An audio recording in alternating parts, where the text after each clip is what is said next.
Is mu sé Jayne Macleod sé dains ar a honnam, agus thoirsigh mí déanú dains a céim na a bha mí stocha má óg blonadíag, hánig im ferh seo Matt Mellon, chuna chlasa dains agin, agus rang a buóproch an dains a céim, agus bha mí smuin chu gro an staile seo y cordadam. Bha nio a mol, agus bha dídoch y cordadam charó farpus sa bí an mar a han an dains a Gaelach, agus bha na rihim in y cordadam, agus bha na cemel in y cordadam, agus sé bwyd gyn gytŵr ŵr a fawn.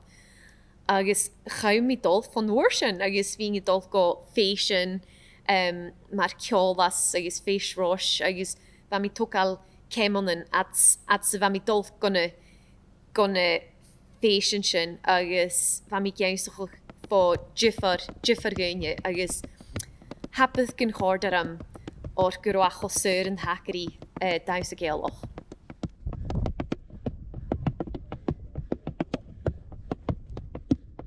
Ha cordaram sa fi dianw daws cym. Na dda hawe ceili ha gyma fferyste, na dda cwtig yn y clwch porsht yn iolf, no stoch ad y fi pa ha gyma fferyste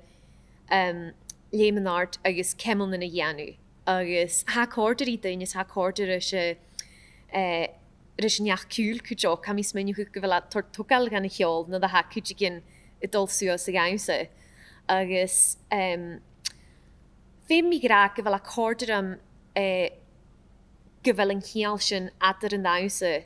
agus yn chiol, ha dolchri chéile, agus fe mar y fi cain o'ch ywch sy'n, agus ma ha mhorstrol lua chanela gobrochwch son yn dawsar, ach ha nach uit sy dol cwndar I chéile. Fe mi adjoch ywch gyfel a cordar am wafsoch ma y fi genw cemon yn ri pwysd y bial, or ha mis mynd ywch gyfel cial fôr adar na cemon agus na facail, agus ha na rihimin a hasin y dol cwnlaig, ha rihimin y Gaelic, agus rihimin na cemon y dol cwnlar I chéile, agus amis mynd ywch gyfel sy'n cwtramoch, agus ha cordar am na dda ha cwtygin y sy'n pwysd y bial y fi genw cemon yn dys, agus ha pwysd dawn ha cordar am cwtioch, agus ha yw fasnus iolich na hawr ang hasin, agus sort of cemel yn uur I aching ymach, agus ha uafsoch eint noch, agus ha cordar am ma.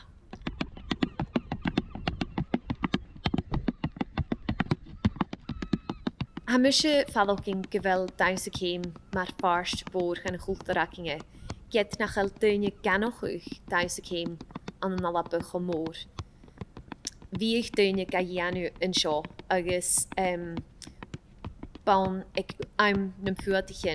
chai yn dawsa yn ôl y Canada, galaf yn cultar, galaf na hawrain, cwri na dynnu, agus inis hawlan yn heibreding, han cultar sy'n ac y hast, agus ha chol adjars gyn chaw ma dol hawl sy'n, agus ha dynnu hast y gianwn yng Nghemon agus fe mi gra gyfel fian y siawn gyro daws y cym ans na helan yn y niar, agus gyharad ans na helan yn y jes, an y wyst y jes agus barai, a cha mysio faddogin gyro sga ian yw hwys yn sio cwjoc. Agus gyfeic ysyn ffiws as noi as fel dynnu gianw cemon an yn daws ich yn ceili an y sio. Agus a mis mynd yw gyfel sy'n gyma eint noch, ach ha mysio faddogin gyma fforst anoch, gyndwyr mysio corm y fi gawns o'ch yw fo dynnu hawlan yn heibreding, cwjoc. Agus siatsyn ha edrych fi gahort y ddash, chon yn ddwy chiacinge, o'r had edrych fi chyn go fashion liehid ciolas, agus had edrych fi chugysg na cemon yn gan y halaban ni yr eist, mar sy'n siwrs dy chiargal y ham, agus na ddysmyn i chystw gyngalaf ystach y da hiad blion y ddash, ha gyddoch cwacoch a bhí smaoin chu go bhfuil deanú cémanan a babhas ganna duine hánig roing a bhí deanú agus ha mi smaoin chu go bhfuil fadolking sin na a ha da a ha fadolking in neachtrií agus channe díoch a bhain channe díoch na cémanan a bhain ha fadolking in cultar san neachtrií a het coolú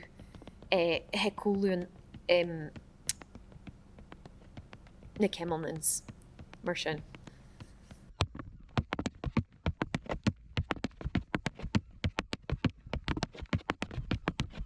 Ha mis is menu go bhfuil ar dúlachas go má príseol agus ha mis menu go bhfuil sinna gáilisteach tóir de furúdan a cànan ceol daimsa scialachan agus ha mis menu go chógain a bhí móhol sin agus go chógain a bhí fiaching rí sinna goléig agus a bhí hort chun na híanaloch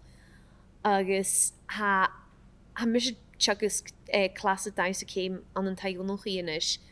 agus ha mi chotolíit go bhfuil mi deanú seo or bha mi fadolking féime mi seo a hort chun na híanaloch agus ha mi mócha gnis go bhfuil an dachuid áicirí agus ina bhí gháil uich an ach ha mi smuine chu go bhfuil opair mhór ac in dhéanú háast son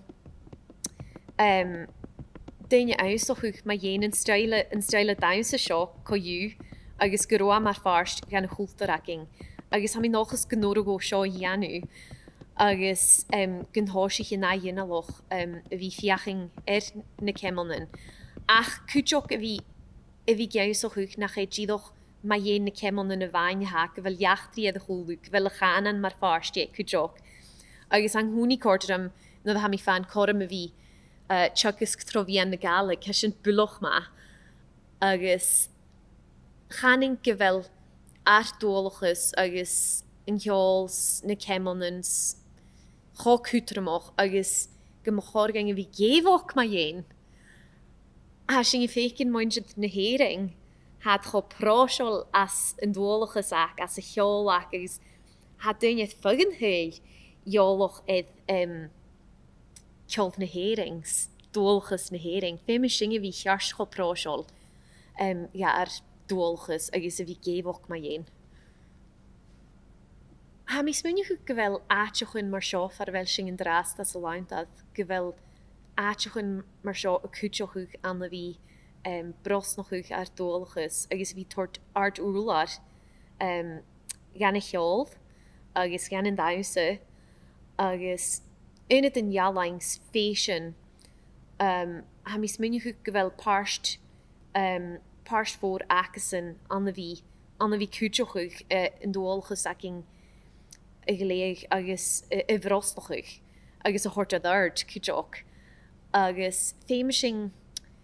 féimi araiciad a bhí an ha mi clúit cúteach a son na ruúdan sin a dhéanú agus go bhfuil duine fécinn luach as in dúolachas ach ha mi smuine chu go bhfuil atáiseú an sa choir sno chéin agus an na dachiíon cúteach ma ha a cànan agus ceol agus an daimsa an na dachiíons an sa choir snogs go bhfuil chom an an a bhí dul go célians agus a bhí fan chorman a bhí seing agus a bhí daimsa ha mi smuine chu go bhfuil gan chuútíigh sin féimi na chorman a bhí ann agus